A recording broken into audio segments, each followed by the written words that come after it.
Hi, Ms. Poyer. So, I live in a prairie grassland type area, and here's some details about it.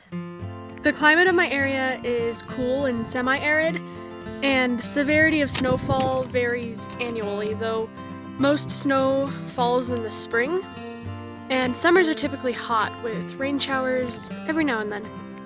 There are three main plants that seem to be native to my area.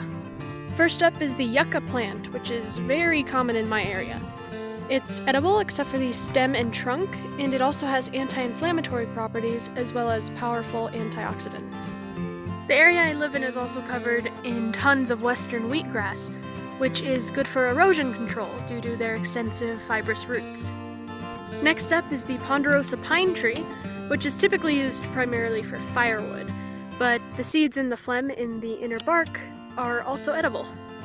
So, of the variety of wildlife in my area, deer are probably the most common, and they're very important because they're the most popular game for people to hunt and eat. We actually have a couple of mountain lions wandering about my neighborhood, but no matter how scary they are very important because they maintain the biodiversity and stability in our ecosystem by balancing the populations of its prey. And stable ecosystems are pretty important to humans because we live in them. This is a picture that my mom took a few years ago when my family was visiting from California. We were going on a walk and we were walking past the area in my neighborhood where my neighbors say they saw a mountain lion when we came across this track, and we did some Googling and it is indeed a mountain lion track. Birds in general are very important to any environment, but I chose the western meadowlark because, well, they're my favorite bird and they have a pretty song. So, western meadowlarks are super important because they do insect control, pollination, and soil aeration, among many others.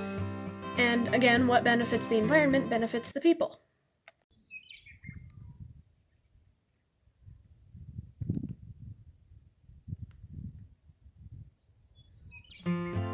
There aren't any places to fish, but there are many places to hunt. The best place is that small forest behind my neighbor's house. So as for the air quality here, the air is great. I mean, it smells fresh and crisp and smells like nature. And to my knowledge, there's no obvious sources of pollution because, I mean, I live way out here in the sticks. The water quality is also great because we have a well-maintained well water system. So that's a snippet of my backyard ecology. I just want to say I really enjoyed making this. I know it's a little bit extra, but I'm bored, so might as well, right? So yeah, hope you enjoyed it.